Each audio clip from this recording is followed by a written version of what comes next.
Bueno, ya casi se termina el semestre, ¿verdad? Ya andamos en fechas próximas a que las cosas se vuelvan historia pasada.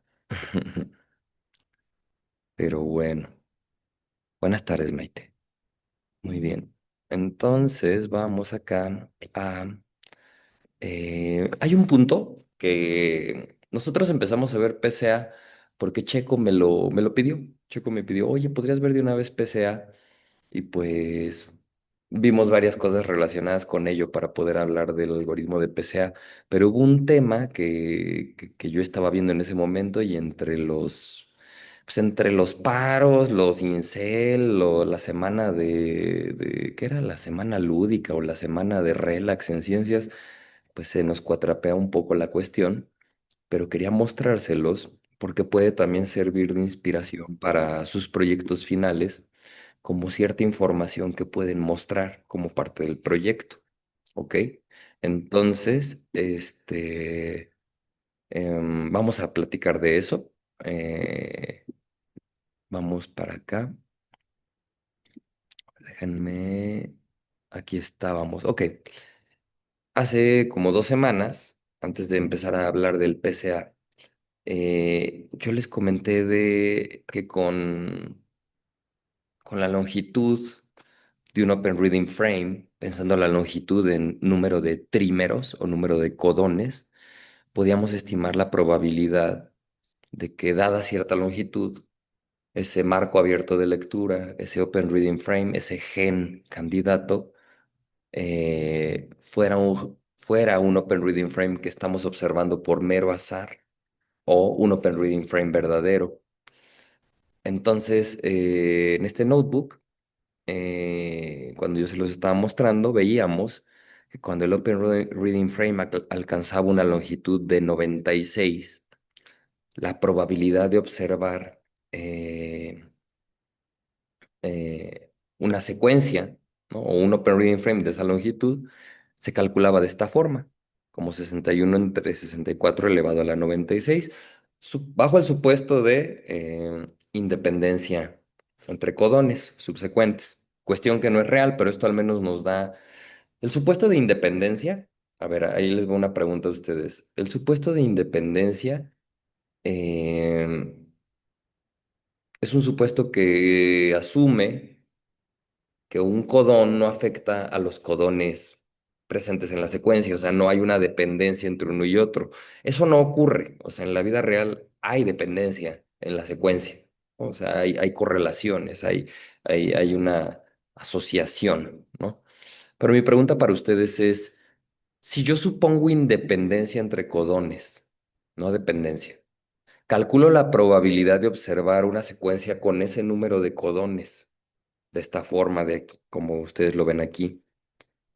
Ese supuesto, esta probabilidad me da, y esta es la pregunta, ¿una cota inferior o una cota superior para decir que una secuencia es así de probable para ser observada?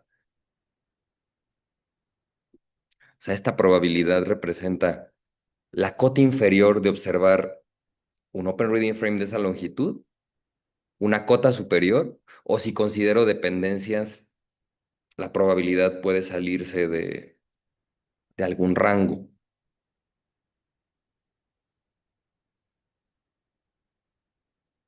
Si no está clara la pregunta, porque ahorita que lo estoy pensando quizás no está tan clara, déjenme recordarles, no sé si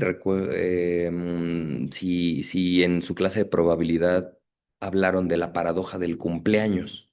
Creo que ya se los había comentado, o quizás no, pero ¿recuerdan esa paradoja? Sí. Sí, quedé así con la pregunta.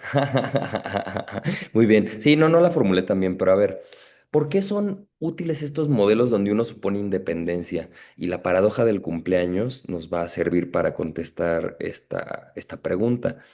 ¿Recuerdan más o menos cuál era el rollo con la paradoja del cumpleaños en probabilidad?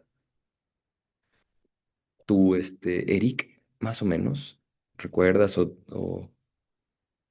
Exactamente, ¿no? En un grupo de N personas, ¿cuál es la probabilidad de que al menos un par de ellas cumplan años el mismo día, ¿no? Suponiendo equiprobabilidad de nacimiento todos los días. Equiprobabilidad y también eso quiere, si hay equiprobabilidad, ojo, esto es algo interesante, cuando eran como 30 ya era demasiado probable, ¿no? Sí, de hecho, ahorita vemos si quieren el cálculo, pero platicando del problema y no haciendo las cuentas, en un grupo de al menos 23 personas tienen probabilidad 0,5 de que al menos un par de estas 23 personas cumplan años el mismo día, suponiendo equiprobabilidad de todos los días del año como un día posible en el que las personas nacen. Es decir, es igual de probable que una persona nazca el 21 de enero, que nazca el 21 de marzo, que cualquier día del año, ¿ok? Entonces, esta equiprobabilidad, ¿no? Esta, de alguna forma, implica que no hay clústeres o rangos de fechas en el año donde la gente nace más, ¿ok? Entonces, justamente mi pregunta para ustedes es, ¿ustedes creen de verdad que todos los días del año, wow, hay que probarlo aquí, somos 6? Si quieren lo probamos, ahorita vemos qué día cumpleaños cada uno de nosotros. Noviembre nace más gente, por ejemplo, a eso iba Eric, a que en noviembre nace más gente. Por qué creen que en noviembre nace más gente? Por eso no, meses del 14 de febrero. Exacto. Bajo este mismo argumento, ¿en qué otros momentos del año creen que nazca más gente? Septiembre, ¿no? Muy bien, por las vacaciones, ¿no? Y justamente creo que el otro momento es, ajá, luego de vacaciones de verano, 9 meses después, ¿no? Sí, como que eso, muy bien, Daiki, muy bien. Pero entonces, la realidad es que no hay equiprobabilidad a lo largo del año en cuanto a el número de gente que nace. Sí hay momentos del año en los que nace más gente. Por lo tanto, si hay vamos a llamarle sesgo, si hay un sesgo de estas probabilidades hacia ciertos momentos del año, cuando hacemos el ejercicio suponiendo equiprobabilidad, la probabilidad que obtenemos es menor o es mayor que si consideráramos estos momentos del año en los que es más probable que nazca alguien. ¿Me explico? O sea, suponiendo equiprobabilidad, con un grupo de 23 personas tenemos una prueba de más de 0,5 de que al menos dos personas cumplan en el año, ¿no? Exacto, Maite. Es una cota inferior. O sea, ¿por qué? Porque la independencia es un supuesto bien fuerte. O sea, si lo pensamos, en realidad estamos diciendo todo es igual de probable en todo el año. Bajo ese supuesto, que es casi casi decir, yo nazco por azar en cualquier día del año, ¿no? Que ya con los datos y con nuestra experiencia y nosotros, o sea, con lo que sabemos de los cumpleaños de nuestros familiares y amigos, sabemos que no es así, sabemos que de hecho es hasta más probable, ¿no? Que en un grupo de N personas haya dos que cumplen el mismo día. Por este fenómeno en donde los cumpleaños no se distribuyen uniformemente a lo largo del año, ¿ok? ¿No? Y es también bajo este supuesto de independencia, de que, o sea, la equiprobabilidad, ojo, no es que la equiprobabilidad implique independencia, pero sí está muy relacionada con ella, ¿ok? A eso iba, a que cuando uno genera este tipo de modelos donde los codones pueden aparecer con la misma probabilidad, ¿no? Sin suponer que un codón es más probable que otro, lo que típicamente vamos a obtener es una cota inferior, ¿ok? Entonces, por eso es bueno aproximarnos a los fenómenos con esta hipótesis de equiprobabilidad, ¿ok? porque a final de cuentas, aunque el resultado que obtengamos es un resultado idealizado, nos da una cota a partir de la cual podemos pensar que es de hecho más probable observar open reading frames de esta longitud en el genoma. ¿Por qué? Porque hay asociaciones entre los codones. O sea, los genomas de los seres vivos no están construidos al azar. Y de hecho, esto que yo les estoy diciendo es algo que vamos a poner a prueba en esta clase, ¿ok? Vamos a trabajar con la secuencia de un ser vivo. Vamos a contar el número de open reading frames de cierta longitud en esa secuencia real y vamos, bajo el supuesto de independencia, ¿ok? Y respetando ciertas cuestiones que ahorita les voy a comentar, vamos a generar secuencias hipotéticas para ver cuántos open reading frames aparecen solo por azar, ¿ok? Lo de la cota inferior, por eso lo quiero recalcar, porque cuando uno presenta estos modelos, una observación que alguien puede hacer es, ¿por qué hacemos estos modelos si estos modelos no representan la realidad? No la representan, pero la acotan. Te dicen, ¿qué crees? No puede ser menos probable que esto. Es al menos esto y de hecho es un poco más probable. O más probable simplemente, ¿no? O sea, pero por eso este tipo de modelos que yo les llamo, bueno, nada más yo, ¿no? O sea, se les llama modelos nulos o modelos ingenuos, son tan importantes. En estadística bayesiana, que a ver si la semana que viene me da chance de hablarles un poco de ella, sobre todo para bueno, para la relación que tiene el paradigma bayesiano con la construcción de árboles filogenéticos. Algo muy importante es dar una hipótesis a priori de la distribución que tienen los parámetros de una cierta función de distribución de probabilidad.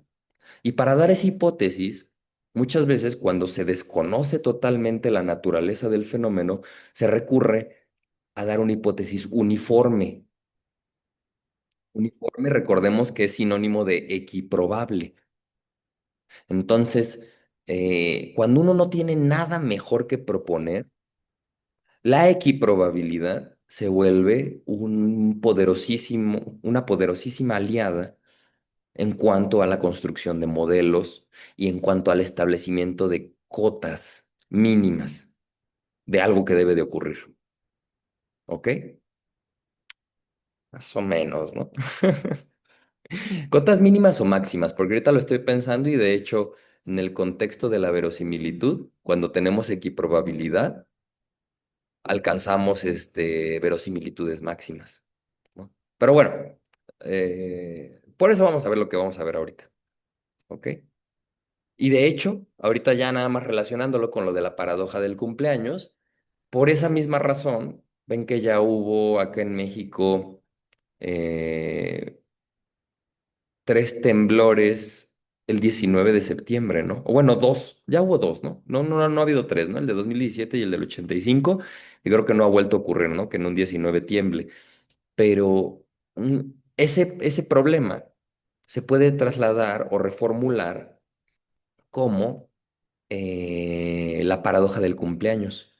Ah, eso, Eduardo, pero fue también el 19. Duda. Recuérdamelo nada más. Ese mero día. Exacto, exacto. Es que ya no, miren, mi memoria ya falla, pero lo que les quería decir es, noten cómo cuando uno se sorprende de que tiemble tres veces el mismo día, ok, sí, es muy sorprendente, pero pensemos, ¿cuántos años han transcurrido desde que el Sistema Sismológico Nacional?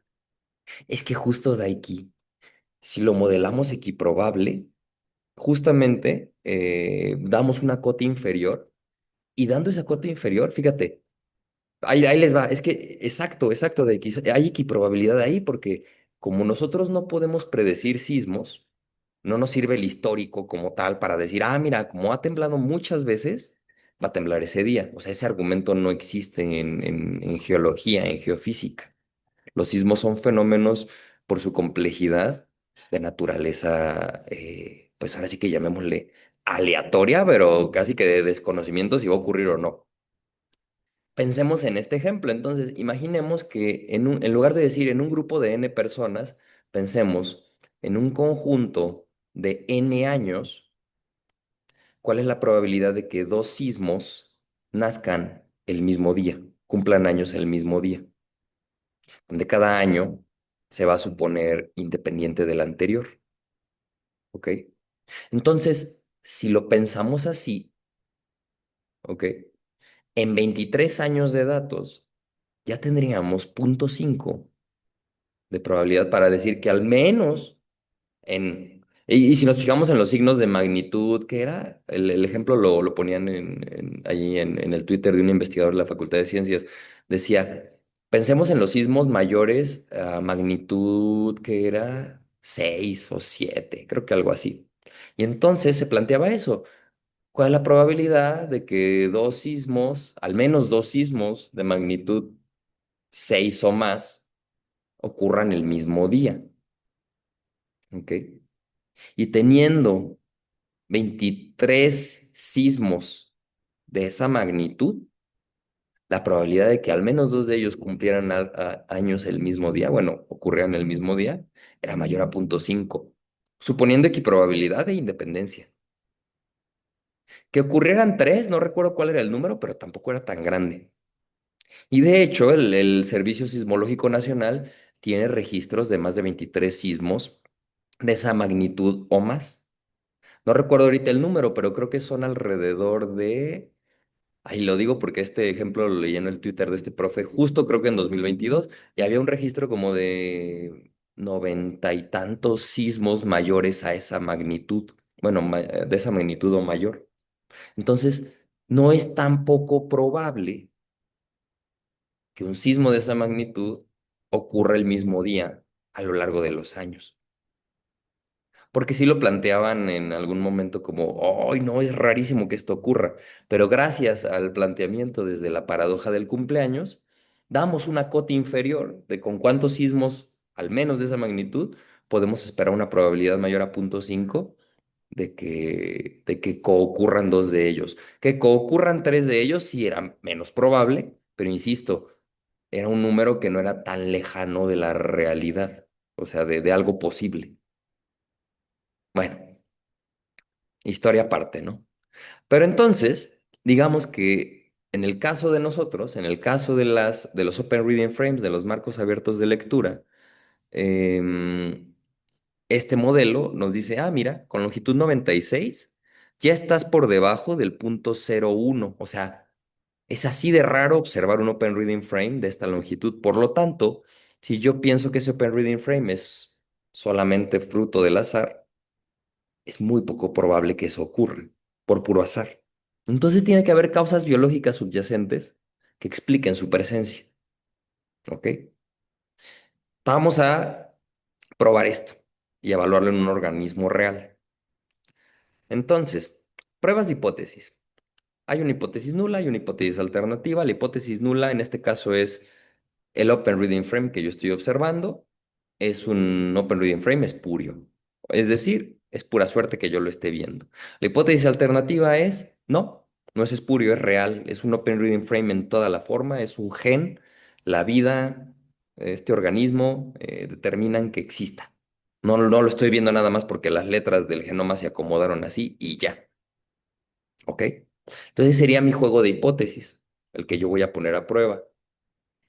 Y este nivel de aquí es una probabilidad a partir de la cual yo voy a decir, mira, siempre y cuando yo obtenga que la probabilidad es menor a este valor, voy a decir que lo que yo estoy observando no era esperado por azar, es decir, es un fenómeno biológico en forma. Por eso, cuando yo les pregunté, ¿con qué K yo obtengo un valor menor a 0,05? Creo que era 64. Sí, miren, porque con 63 no es cierto, era 62. Ajá. Con 63, y suponiendo aquí probabilidad y todas esas cosas idealizadas, con 63 codones yo ya alcanzo a probar que este Open Reading Frame de longitud 63, pues si yo digo que no es verdadero, o sea, es poco probable que esté acertando en esa afirmación. Es más probable que sí sea un Open Reading Frame real que simplemente una serie de letras que se acomodaron en el genoma por factores aleatorios. ¿Ok? Ese valor, el 0,05, en pruebas de hipótesis se le conoce como nivel de significancia. Y es con respecto a este valor con el cual yo voy a decir que algo, que se acepta la hipótesis nula. Si la probabilidad es mayor a esto, yo voy a decir no. Es muy probable que yo observe esa secuencia por azar. Entonces no voy a afirmar que es un gen real. Pero en cuanto yo obtenga probabilidades por abajo de esto, el famoso valor P, de hecho, que es lo que estamos computando, yo ya voy a poder afirmar, mira, de acuerdo a mi nivel de significancia de 0,05, Open Reading Frames de longitud 63 o más deberían de ser verdaderos. ¿Ok? Y más o menos esa es la lógica que se sigue. ¿Va? ¿Más o menos o no tanto? Más o menos. Más o menos. Muy bien. Me basta eso. Ahorita con el ejemplo creo que va a quedar más claro. Ok, entonces, un... ahorita vamos a modelar todo el ejercicio con con Mycoplasma genitalium. ¿Ok? Mycoplasma genitalium, recordemos, es el genoma del primer organismo, Mycoplasma genitalium, secuenciación. Es, ajá, espérenme. Fue la primera secuencia. Ajá, espérenme, es que quiero decir bien la afirmación porque siempre se me olvida. Ajá, en 1995, Mycoplasma genitalium fue el primer genoma completo secuenciado y Mycoplasma genitalium es una bacteria, ¿ok? Es una bacteria que genera así enfermedades, como se imaginarán, de transmisión sexual, pero bueno, no nos vamos a meter en eso ahorita. Este organismo, yo bajé la secuencia del GenBack y tiene una secuencia de longitud 580.076 pares de bases, ¿ok? Ah, muy bien, Rafa, eso está muy bien. Ok, entonces, déjenme nada, le doy aquí Command Enter. ¿Dónde estamos, Mycoplasma? Aquí, ¿no? Ahí está. Entonces, y el que tengo acá arriba es un virus. Vamos a repetir el ejercicio que les voy a explicar con el virus, pero primero lo vamos a ver para la bacteria. Así se ve su secuencia. Ahí metidos hay un montón de Open Reading Frames. Yo aquí con esta expresión regular, ¿no? Me voy a dar a la tarea de buscar aquí en esta secuencia cuántos Open Reading Frames encuentro. ¿Ok? Entonces tenemos la secuencia original y una primera aproximación para encontrar el número de Open Reading Frames que puede haber, ¿no? Es fijarme, por ejemplo, en los tres codones de término. Si yo encuentro estos codones, digo, eso no verifica que haya un Open Reading Frame como tal, pero al menos que estén presentes me dice, mira, pues como todos los Open Reading Frames terminan con alguno de estos tres, si tú me cuentas cuántos de estos tres hay en tu secuencia, me puedes dar una cota, ¿qué sería? ¿Superior o menor? Inferior, ¿no? Creo que esta sería superior. Ah, es el máximo de codones, bueno, de Open Reading Frames, sí. Eso, muy bien. Esto nos da una cota superior, pero gracias por participar. Por favor, no dejen de participar, ¿sí? O sea, yo sé que ustedes, todos, todas aquí, la verdad, son muy listos. El equivocarnos no nos hace menos listos, al contrario, nos hace aprender más, ¿no? Entonces, yo también me equivoco, no hay problema que se equivoquen, sigan participando. No me gusta cuando en las clases la gente dice, ay, no, no voy a participar porque voy a decir alguna cosa que no es. No, no, en esta clase necesitamos que se diga, porque aunque sea una equivocación, la discusión sobre la equivocación nos ayuda a pulir la respuesta correcta. Muy bien, gracias por decirlo. Entonces, fíjense. aparecen 45.134 de alguno de estos tres o los tres, ¿no? Entonces, al menos hay, o sea, máximo, perdón, máximo hay 45.134. Pero luego yo digo, oye, Rafa, pues ¿por qué no mejor buscas el que sí es único, el codón de inicio? Ah, pues sí, ¿verdad? Una manera de ver cuántos Open Reading Frames hay en una secuencia es, voy a ver cuántas metioninas encuentro. Y entonces me sale 9020. Y voy bajando esta cota superior, la bajo todavía más, ¿no? O sea, de 45.134 quizás Open Reading Frames posibles. Ya cuando yo busco el número de metioninas, híjole, no, a lo más son 9020, porque la metionina es necesaria para definir al Open Reading Frame, ¿no? No se define como tal, empieza aquí. Bajo esta lógica es que uno entonces dice, bueno, ahora probemos la expresión regular completa, ¿ok? Y yo aquí probé varios números. Si buscamos, a ver, longitud 63, vamos a ver, 492. Y longitud 96, que era el que teníamos, 488. Longitud 95, 474. Ok. ¿Por qué me quedé con este de longitud 95? Primero porque este ejemplo no lo estoy inventando yo, es un ejemplo del primer capítulo del libro que les compartimos, o el segundo. Si no es el primero, es el segundo capítulo. Y ahí, justamente comentan este resultado, en donde Mycoplasma genitalium, ya por métodos moleculares precisos, se sabe que tiene 470, aquí lo tengo, 470, no es cierto, 470 Open Reading Frames, ¿ok? Ya, así oficiales. Pero nosotros, simplemente evaluando de acuerdo a la longitud la probabilidad de que sean espurios o no, computamos alrededor de 474. No hicimos ningún estudio molecular, no hicimos ninguna prueba de laboratorio, no estamos validando esos Open Reading Frames, simplemente estamos recurriendo a la probabilidad y a la estadística. Y vean cómo el número, digo, yo sé que ustedes me dirán, Rafa, no es exactamente ese, pero es bastante cercano. Y si uno se mueve alrededor de estos valores, pues no se aleja tanto. ¿Me explico? Es interesante, es interesante. Es una propiedad estadística que emana de la secuencia. Y lo que es más interesante aún es, hay Open Reading Frames dentro de la secuencia de Mycoplasma gelitario de longitud menor a esta. Pero este criterio, aunque rescata un montón de Open Reading Frames que no son reales, en promedio nos permite rescatar el número de Open Reading Frames que deberíamos de estar observando. O sea, es un fenómeno en donde usamos Open Reading Frames de longitud mayor para contar Open Reading Frames de longitud menor que de verdad son Open Reading Frames. Y ese es un fenómeno que yo lo hice para este organismo, lo hice también para el virus, pero estoy seguro de que si ustedes lo hacen para varios, van a darle cercano al número de Open Reading Frames reales. Así de poderosa es la estadística. Nos da una idea de lo que debería de ser la realidad. ¿Ok?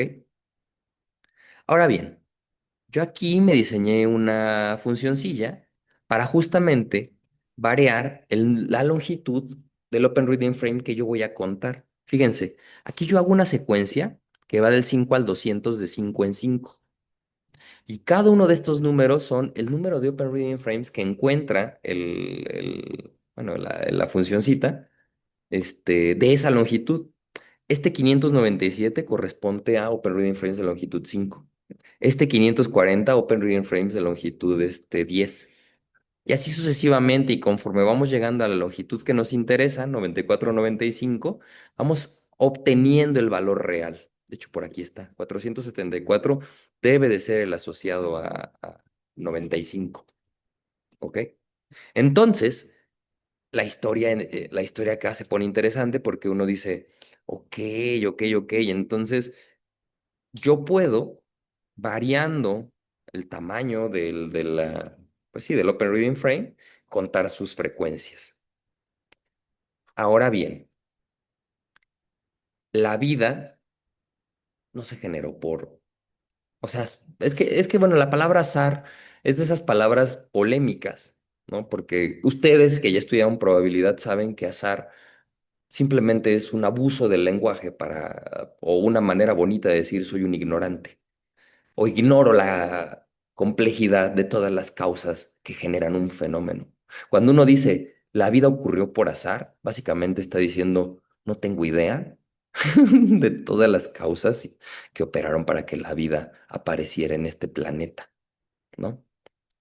Y aleatoriedad, ¿no? Que también se usa a veces como sinónimo de azar, ¿no? Concretamente en probabilidad, ustedes y yo vamos a hacer esta precisión. Cuando uno dice que algo ocurrió de forma aleatoria, sin decir más que eso, en lenguaje natural, usualmente se está haciendo referencia a que lo que está ocurriendo sigue una distribución uniforme de probabilidad. Cuando mi hijo nace por azar de sexo masculino o femenino, lo que yo estoy diciendo es punto 5 y punto 5. Desconozco. Que ojo, nosotros ya vimos molecularmente y con datos de Wikipedia que ese punto 5 y punto 5 de hecho tiene un sustento. Pero si igual no hubiéramos sabido nada de eso, la mejor apuesta que podemos hacer es punto 5 punto 5. Lo mismo con lo de los cumpleaños, lo mismo con lo de los sismos, lo mismo con lo de la distribución de los codones en un Open Reading Frame. ¿Ok? Entonces, yo voy ahorita a generar secuencias por azar. Voy a utilizar que la distribución de probabilidad de las bases de esta secuencia de Mycoplasma genitalium, ¿cuál es su distribución de probabilidad? Una distribución multinomial en donde tenemos 34% de adeninas, 15% de citosinas, 15% de guaninas, 33% de timinas. ¿Ok?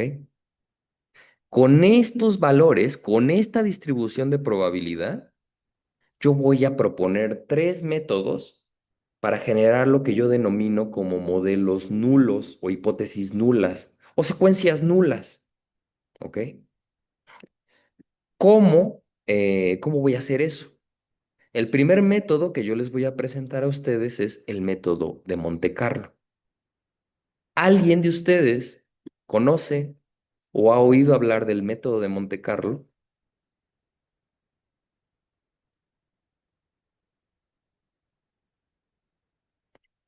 Me suena. Me basta. Sí, venía en la tarea uno. Yo lo he escuchado, pero no recuerdo. Muy bien, muy bien. Bueno, Daiki, perfecto, perfecto.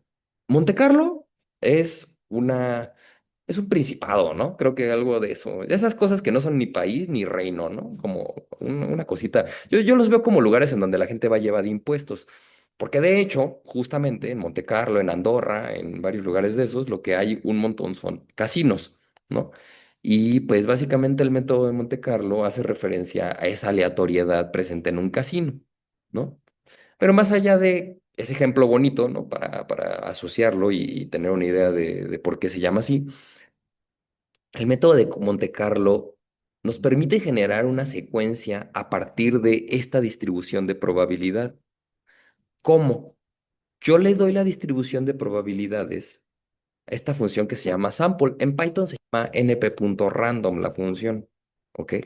Y lo único que le voy a pedir es, con esta distribución de pruebas, con estos parámetros probabilísticos y con la longitud de la secuencia, que en este caso es de longitud 580.076 pares de bases, yo voy a pedirle a esta función que me haga una secuencia que respeta la distribución de probabilidad. Bueno, aproximadamente, ¿no? O sea, porque claramente si, es más, miren, vamos a probarlo aquí, a ver. Table, sprop table, perdón, sprop.table, de table, ¿de qué? De secuencia nula por Monte Carlo. Vamos a verificarlo nada más. A ver, entonces, yo sé que no estoy fijando el seed ni nada de eso, pero como son un montón de pares de bases, Apelemos a la ley de los grandes números y verificamos que sí, ¿no? Aquí tenemos pues, como 34% de adeninas, como 15% de citosinas. Ojo, no son los mismos números. Pues no, porque no es la misma secuencia. Pero digamos que si hiciéramos una comparación de estas probabilidades, son prácticamente las mismas.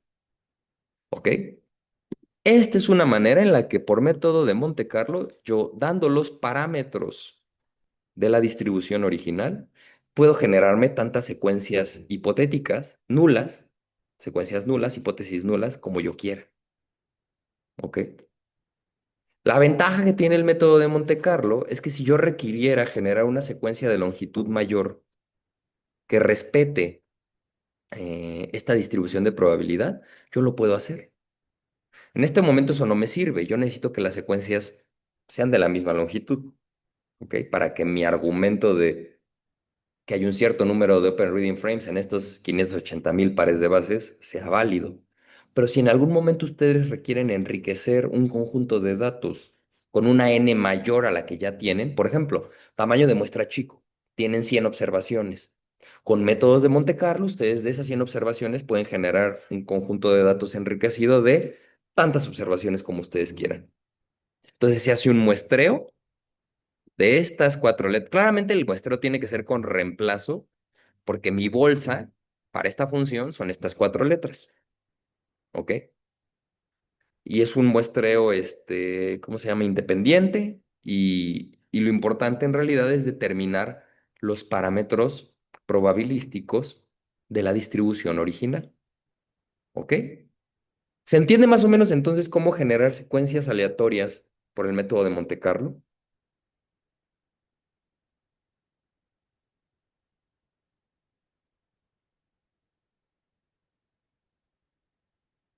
Estas pruebas son un vectorcito, ok, ok. Es este vectorcito de acá, ¿eh? Nada más para que esté claro. Son estos números de aquí. Muy bien. Ok, esa es una manera de generar secuencias nulas. Una. Vamos a ver la que sigue. Método de bootstrap o trampa de bota. Internamente, ¿cómo funciona? Ok, Juan Mario. Sample, literalmente, mira, vamos a imprimirlo para que veas. Sample es una función que literalmente toma una muestra. O bueno, por internamente yo entiendo que quieres ver lo que sale aquí, ¿verdad? De la función. O si no, expláyate un poquito más para ver si voy a contestar lo que creo que preguntas.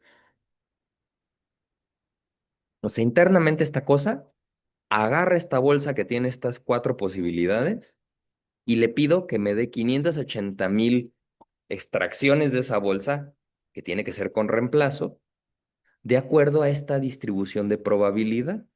Esta distribución de probabilidad, la primera P que viene en este vector, que es este vector de acá, modela la probabilidad de la A, la segunda la probabilidad de la C. Ajá. Exacto, solo genera, no hace el par de bases completo. Exacto, exacto, solo genera una hebra de la secuencia Daiki, no la hebra complementaria. Sí. Y es algo interesante. Ojo, Daiki, eso que comentas es algo muy interesante porque si tú piensas que esto es solo una hebra del genoma, noten cómo aunque es una sola hebra, adenina y timina tienen distribuciones muy similares, ¿ok? Si nosotros tuviéramos la doble hebra y contáramos cuántas adeninas y cuántas timinas tenemos, nos debería dar exactamente el mismo número, porque tendríamos las dos hebras. Entonces, todo lugar en donde viniera una A vendría una T y todo lugar en donde viniera una T acá vendría una A debajo. Entonces, no veríamos esta pequeña variación. En la doble hebra del ADN, contaríamos exactamente el mismo número de adeninas y de timinas. Tiene que ser así. En hebra sencilla, no machean estos números, sin embargo, son muy cercanos y eso sigue siendo muy sorprendente. ¿Ok? ¿Sí, Daiki? A ver, y luego Juan Mario. Ok. Y Juan Mario, pero más la duda es cómo funciona Monte Carlo en general, o sea, cómo saca la muestra en base a la distribución. Ok. Requiere, por ejemplo, Vámonos al caso de una distribución normal. En este caso yo estoy apelando a una distribución multinomial y por eso yo doy probabilidades como parámetros. Pero imagínate, Juan Mario, que tú tienes un conjunto de datos en donde en una columna tienes el ingreso. Y suponte que el ingreso, a la hora de que tú lo evalúas y lo ves, los datos reales, tienen una distribución normal, ¿ok? Entonces, tenemos datos reales de ingreso y a la hora de graficar su histograma y hacerle unas pruebas de hipótesis y ver su media y su mediana, determinamos, mira, en este conjunto de datos los ingresos son normales. Ah, pues como son normales, yo voy a recurrir a una función que genere números aleatorios para una distribución normal con los parámetros de media y desviación estándar de esa columna real. Y como yo doy los valores de media y de varianza o desviación estándar para esa normal, yo le puedo pedir que me dé tantos datos como yo quiera de acuerdo a esa distribución, ¿no? O sea, yo tengo que dar tal cual la media y la desviación estándar para que una generadora de números aleatorios de una distribución normal me pueda dar valores que cuadren con mi distribución original. Exacto, Juan Mario. Bueno, pero ya está más o menos claro, ¿sí?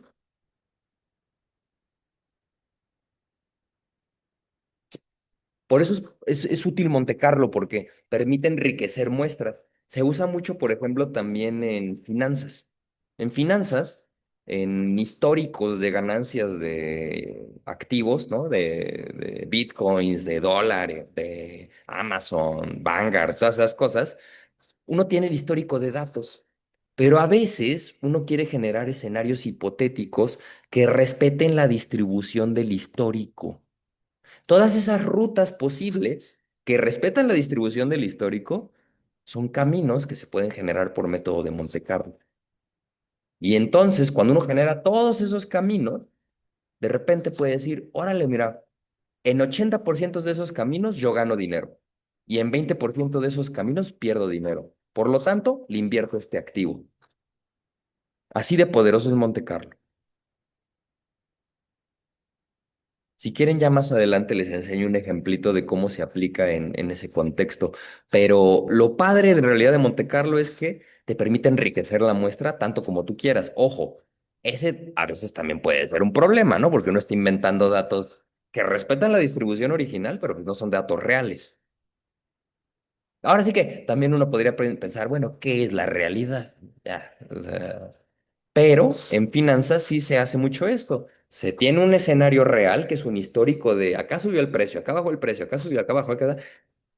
Nos olvidamos un poco de eso, vemos la distribución de esos ingresos, de esos retornos, cuándo subió, cuándo bajó.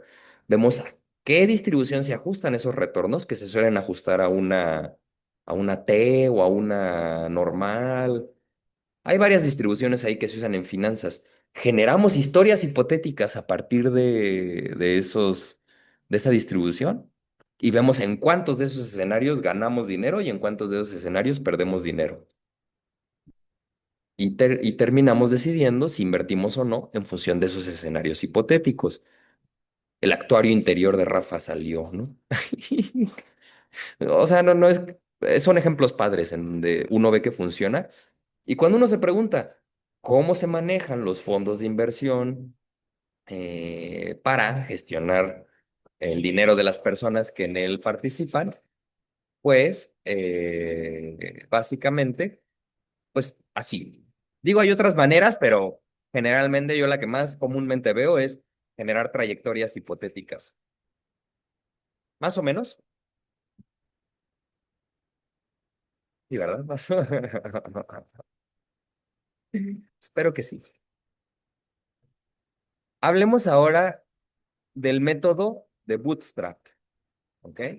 O el método de yo puro Standard Poor's 500. Pues sí, Juan Mario, yo también. La verdad les diría, no se hagan bola, inviertan en esa o en su equivalente que es BOO, Vanguard, que también es Standard Poor's. Y pues está muy peludo que las 500 empresas más poderosas del mundo, al menos occidentales, truenen, ¿no? Entonces, quieren una inversión segura. No sé si ya habíamos visto este gráfico, pero si no, veámoslo. Y miren, aunque ahorita Vanguard, Standard Poor's 500 va a la baja hoy, si lo vemos al histórico máximo, pues miren, yo sé que la pandemia, hubo un pico aquí, y acá la guerra con Ucrania, y acá no me acuerdo los aranceles de Trump, pero la tendencia general es métanle a Standard Poor's 500, aunque sea la cantidad que ustedes quieran, y ahí déjenla. Y en unos 20 años la checan.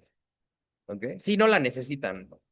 Sí, no la necesitan, pero sí, sí, aunque uno puede hacer microtrading al día, al minuto y demás, si no se quieren andar preocupando de eso, métanla aquí. Es lo que hace el banco con su dinero, además de prestárselo a gente que no puede pagar, ¿no? Pero básicamente el banco, con el dinero que no presta en forma de microcréditos, lo que hace es jugar al... Exacto, exactamente. Muy bien. Siguiente método, método de bootstrap o trampa de bota. Este método se parece al anterior. La diferencia es, fíjense, que el método de bootstrap en realidad lo que hace, déjenme pongo aquí la longitud que nos compete, 580.076, es nuestra bolsa de papas, es ahora toda la secuencia original. Y en toda la secuencia original, yo voy a sacar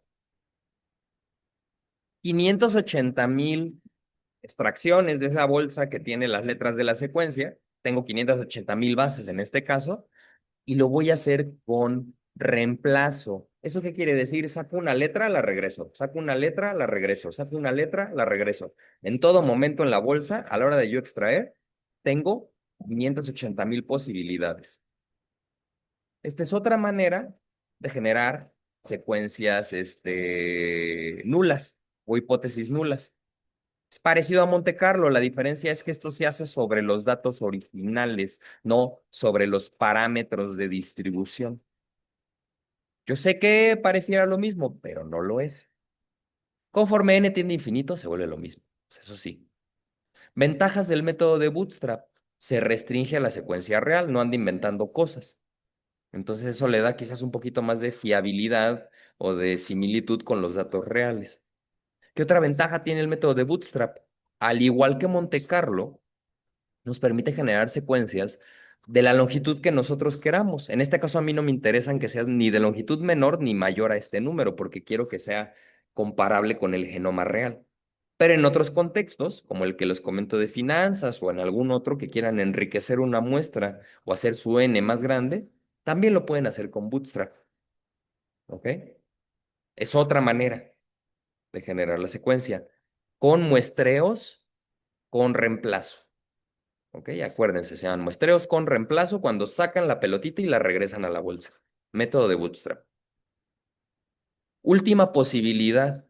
Y bueno, podemos revisar la tabla de proporciones de las letras estas. Vamos a revisarlas nada más para verificar. Déjenme borro esto de aquí. Aquí, bueno, acá que lo corro sale una diferente, pero pues bueno, ley de los grandes números, se mueven un poquito estas cosas. Vamos a ver acá cómo se ven esas frecuencias, solo por curiosidad. Esta distribución de probabilidad.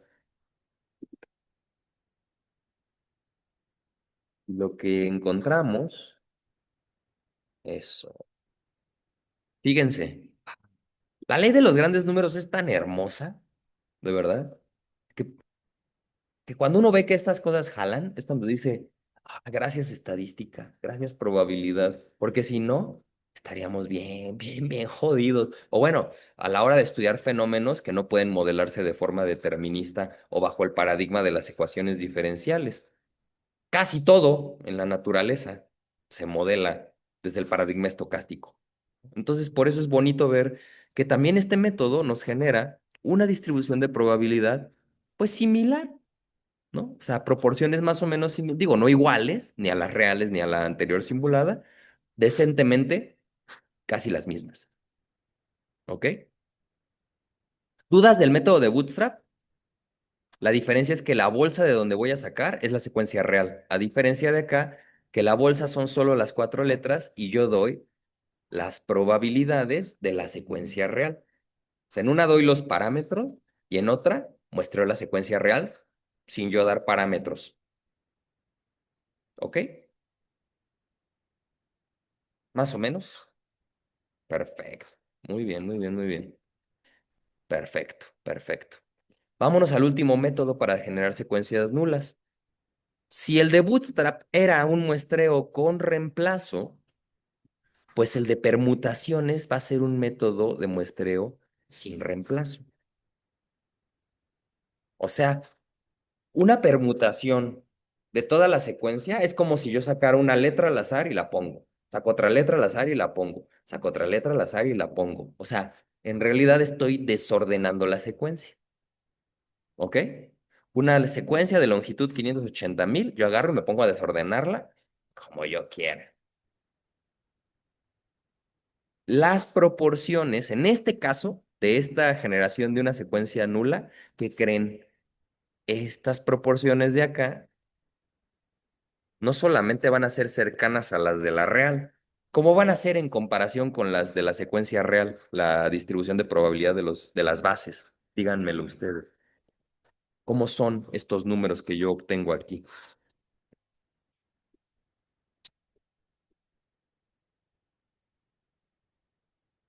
Si solamente estoy permutando la secuencia, pues la distribución de pruebas se debe de quedar igual, ¿no? Exactamente, exacto. Entonces, ¿qué ventaja tiene este método de acá? Justo eso que acabamos de decir.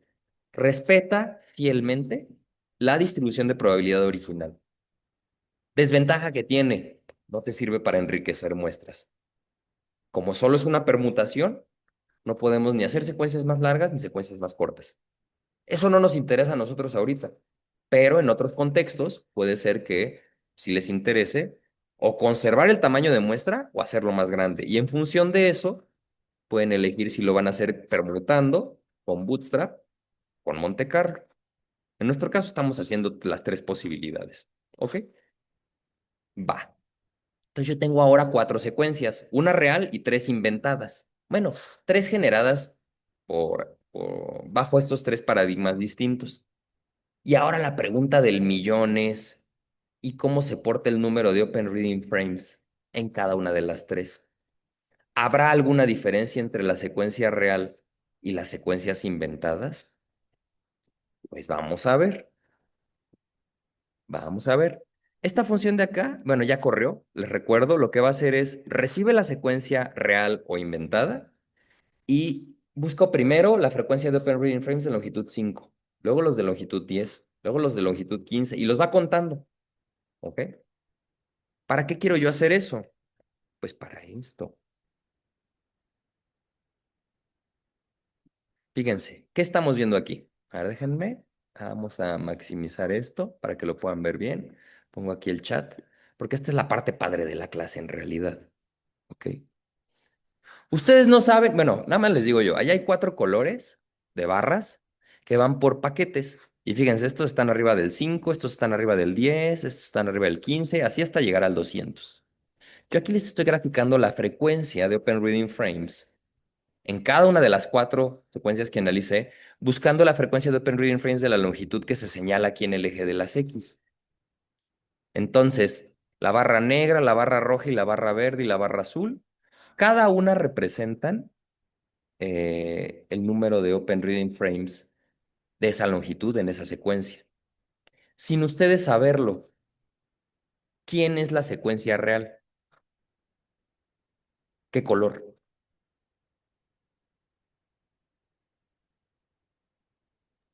La azul, ¿no? Es correcto. Entonces, esto es bien bonito, miren, porque cuando decimos que la vida o al menos su información genética, su genoma, no se genera por azar, a esto nos referimos. A que por azar tenemos tres hipótesis. Por azar debería de haber este número de Open Reading Frames en todas ellas, pero la vida te dice, no, no, no, yo siempre te voy a dar menos, porque lo que yo hago, no lo hago no voy a usar la mala palabra que estoy pensando, pero ustedes ya saben qué iba a decir, ¿no? O sea, la vida no. ¿Cómo lo dijo Einstein? Bueno, es que él hizo referencia a Dios, ¿no? Dios no juega a los dados, pero bueno, la vida no se formó solamente por dados echados a andar. Hay todo un conjunto de causas operando para que los seres vivos tengan los genes que tienen. Los genomas no nada más es agarrar y pegar letras entre sí. Quizás es un fenómeno muy complejo para que nosotros lo describamos, pero eso no quiere decir que el azar lo explique, ¿ok? O ya dijimos que el azar es desconocimiento, entonces decir que el azar lo explique es básicamente decir no lo puedo explicar, ¿no? Pero esto me parece muy interesante, ¿ok? Ahora bien, esto fue para Mycoplasma genitalium, una bacteria, la primera bacteria secuenciada, 580,000 pares de bases. ¿Qué le pasará al genoma de otro organismo? Y no les voy a mentir, el virus que yo tengo aquí, creo yo, ay, no, es que miren, no recuerdo si este es el virus del COVID, quizás no, pero si no es el virus del COVID, es algún virus que tengo en una tablita que ya les digo cuál es. Pero bueno, este es un virus. Vamos a hacer este mismo ejercicio que yo acabo de hacer sobre la bacteria, sobre el virus, y vamos a ver qué pasa. Fíjense, el virus para empezar tiene longitud de 196,858 pares de bases. Es una secuencia más pequeña. Típicamente en los virus así va a ocurrir. Son secuencias más chiquitas que en los organismos vivos como tal. ¿Ok? Recuerden que los virus no entran dentro de la clasificación de seres vivos. ¿Ok? Hacemos lo mismo acá. Bueno, esto no lo tengo que repetir. Aquí les muestro la secuencia, cómo se ve, nomás para que la vean. Vemos cuántos codones de término hay para dar una cuota superior del número de Open Reading Frames, 13,603. Vemos el número de metioninas para dar otra cuota superior, 4,296. Y ahora sí, vemos, por ejemplo, para una longitud de 94, ¿cuántos Open Reading Frames hay en la secuencia del virus? 190. Ok, quién sabe si ese es el número real o no. Digo, ahorita no nos vamos a meter en eso. Pero lo que sí quiero hacer es ahora, con este numerito de aquí, de la longitud, vamos a generar secuencias nulas. Bueno, aquí nada más veamos esta distribución.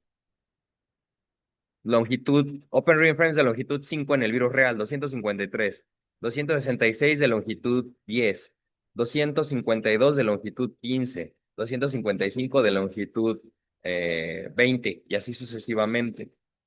Vamos a generarnos nuestros valores de distribución de probabilidad multinomial, nuestras probabilidades. Fenómeno también interesante. Curiosamente hay menos guaninas y citocinas. Ahorita hablamos un poco de eso, porque también se puede extraer una conclusión interesante de la cantidad de guaninas y citocinas que hay en una secuencia. Pero permítanme pasar a la simulación. Aquí ya la generé por Monte Carlo. Nada más estoy cambiando la longitud para que me mache con lo del virus. Aquí ya generé la de Bootstrap y aquí ya generé una secuencia hipotética basada en el método de permutaciones. Tengo entonces ahora otra vez tres hipótesis ficticias, nulas, modelos nulos, secuencias aleatorias o generadas por azar y una secuencia real. Vamos a encontrar las frecuencias de cada una de estas cuatro y revisemos este gráfico de aquí.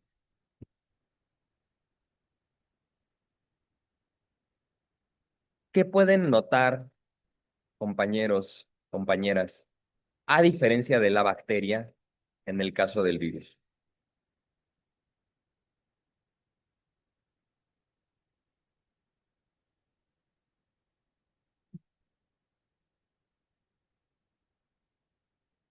Están más cercanas a las barras, ajá, parece más aleatorio. A veces, fíjense, es bien interesante lo que dice Maite. Para empezar, esas barras que en la bacteria, la barra azul consistentemente era menor, en el caso del virus, pues a veces el azul es menor, a veces el segundo más chico, a veces el mayor. A veces está muy cercana, a veces es mucho mayor, a veces está por aquí. O sea, hay aleatoriedad, Juan Mario. Muy bien señalado.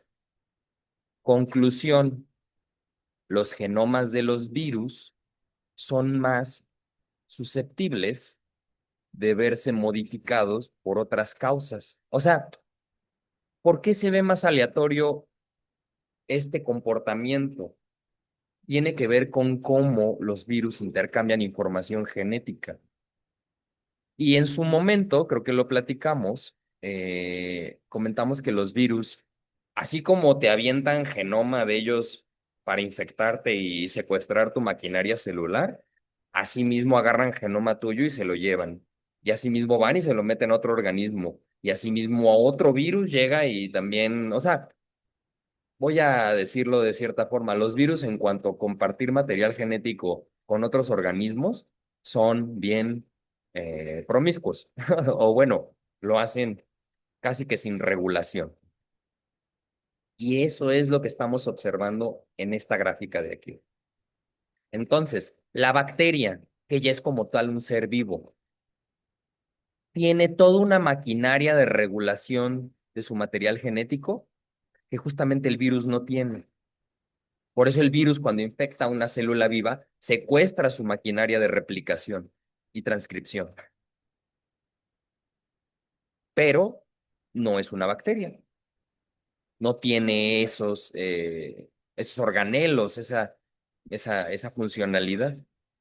Por lo tanto, los seres vivos, algo que los vuelve vivos es que regulan el azar, manipulan el azar, manipulan todo lo que ocurre dentro de una célula se promueve o se bloquea en función de proteínas, enzimas, organelos. Todo lo que ocurre dentro de una célula no ocurre nada más porque, pa, sí, tiene una mecánica y un funcionamiento muy específico.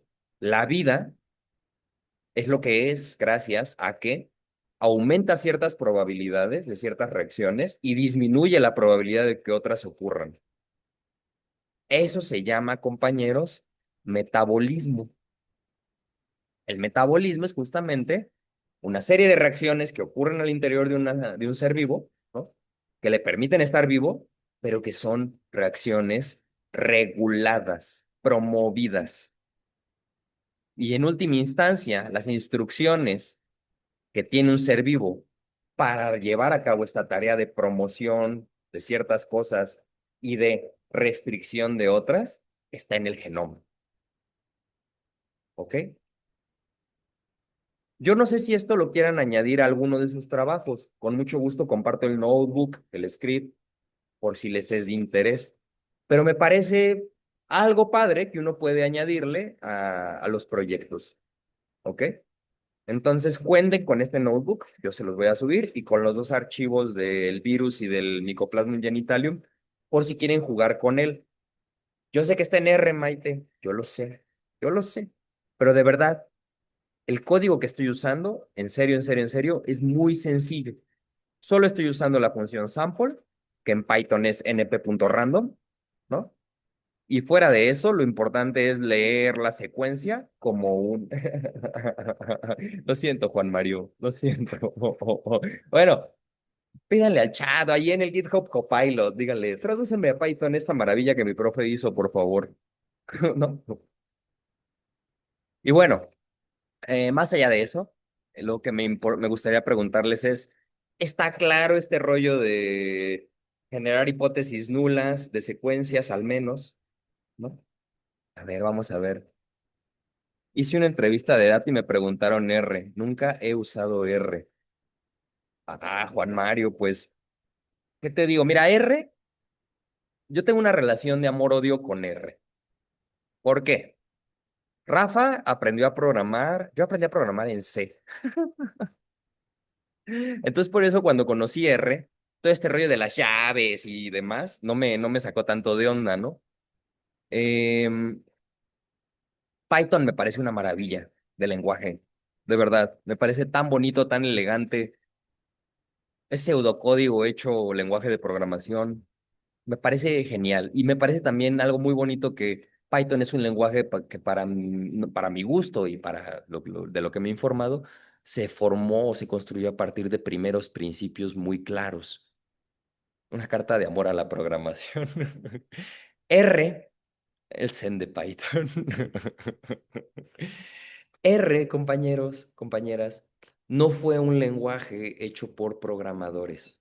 Guido Van Rosen, pues, es un gran programador, ¿no? Un gran programador.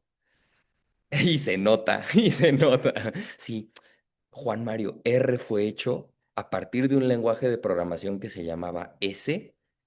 S no es open source, por lo tanto, prácticamente ya pasó a la historia. Yo creo que al día de hoy bien poca gente usa S. Pero justamente surgió R, la versión libre y la versión de código abierto, ¿no? Entonces, R fue un lenguaje hecho por estadísticos para estadísticos. ¿Qué ventajas tiene trabajar con R? Que muchos laboratorios académicos del mundo lo usan. Y esto no lo vuelve un mejor lenguaje que Python, pero a veces hay muchas librerías que para análisis de secuencias de ADN, que para análisis de sedimentos, que para análisis de datos climáticos, que para análisis de datos ecológicos, que hay una librería para hacer árboles filogenéticos, que hay una... O sea, el mismo desmadre que es R, porque yo sí tengo que decirles eso. Creo que el gran problema de R es que le permite a todos hacer una librería de lo que quieran, ¿no? Es a la vez su ventaja. Y entonces, ¿qué ocurre? Que hay laboratorios muy buenos en lo que hacen que trabajan solo en R. Y eso se publica y eso está disponible. Entonces, para biología, yo sí les digo, Python puede hacer todo lo que hace R. O sea, son Turing completos los dos. O sea, no se puede hacer una cosa con uno que con el otro no. Pero R ya trae varias monerías prehechas que, al menos en mi contexto como biólogo y matemático, y persona que le da clases luego a muchos biólogos o que está muy en contacto con gente de otras disciplinas, yo noto que el nombre de R, al menos en la academia, sigue apareciendo y no va a menos. En las áreas de psicología, de biología, de economía, de finanzas, váyanse a una maestría del ITAM en finanzas. Les van a dar clase de Python y van a llegar a una materia que se llama ingeniería financiera y ese profe no les va a dar nada de Python, todo se los va a dar en R. ¿Por qué? Porque R ha permeado a ese nivel desde la academia. ¿Para qué les sirve saber R? Quizá no les sirve para hacer ingeniería de software. Por favor, no se atrevan a hacer eso.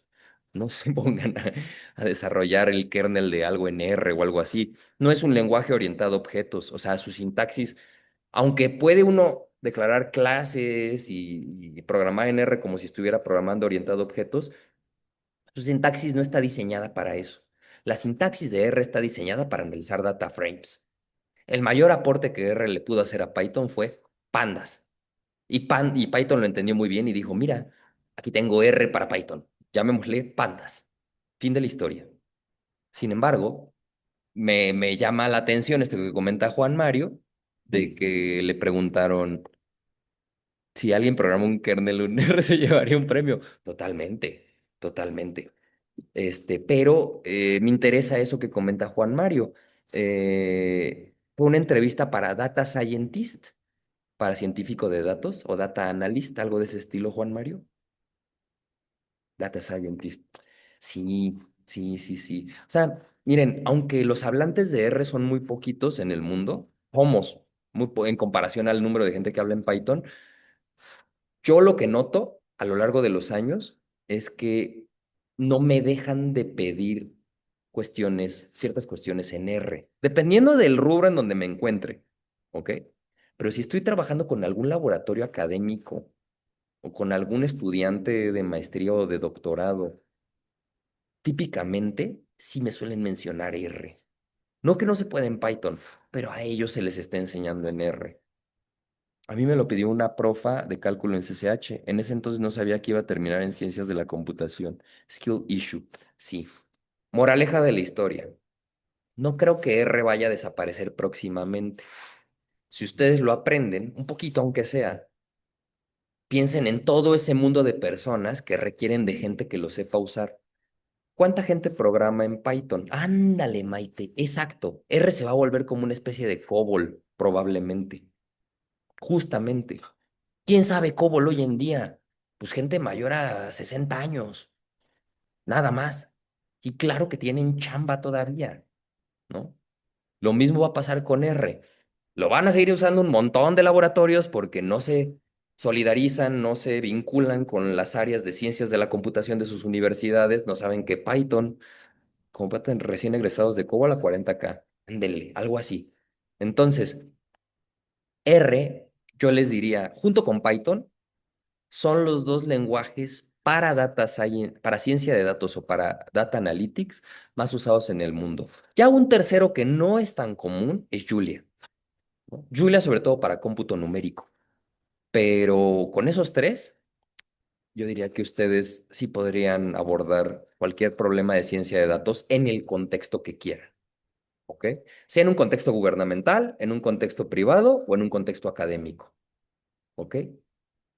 Por lo mismo, les invito a que no, o sea, no a que lo aprendan, para que sepan que varias cuestiones, al menos para biología, en R tienen paquetería de alto nivel de especialización. Ojo, eso no se traduce en código bonito, ni código bien mantenido, pero sí se traduce en modelos pues, ya bastante adaptados a ciertos problemas y algo que también me comentaban alguna vez en un congreso era que cuando sale una nueva distribución de probabilidad, cuando sale una nueva prueba estadística, se suele publicar primero como librería o como función de R que en Python. Ya luego Python la incorpora.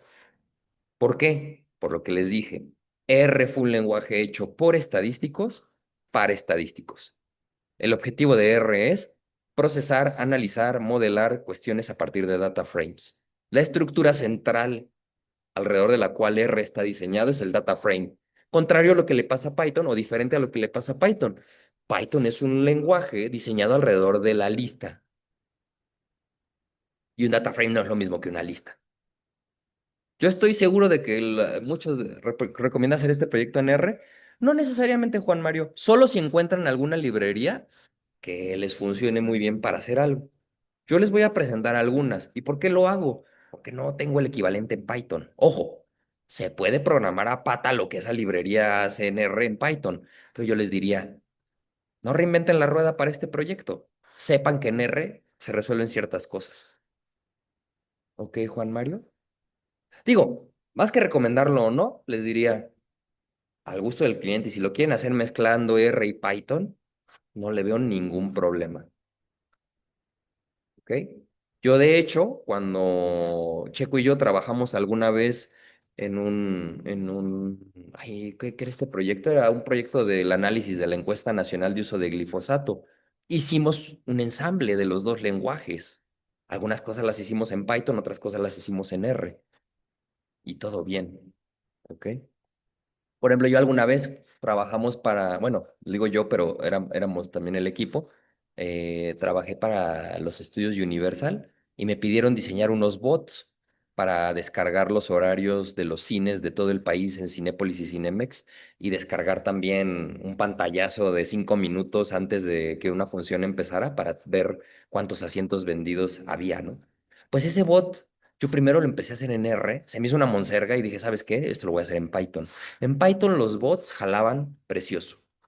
Con R me salían a cada ratito problemas medio raros, desconocidos, que me costaba mucho debuguear, ¿no? Entonces, yo que dejé en R. En realidad creo que para ese proyecto lo único que terminé haciendo en R fue la interfaz gráfica en Shiny, que eso sí, Shiny me parece una buena herramienta, ¿eh? Si quieren luego hablamos de ella. De hecho, yo hice una pequeña aplicación web para hacer árboles filogenéticos, toda en Shiny. Y la verdad es que esa librería de R para hacer aplicaciones web es muy cómoda.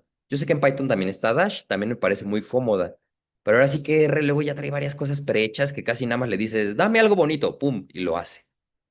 ¿Qué desventaja tiene hacer eso? Pues la misma que tiene usar Power BI, ¿no? Que pues, son capas y capas de código o que cuando uno quiere personalizar una cierta solución, no es posible.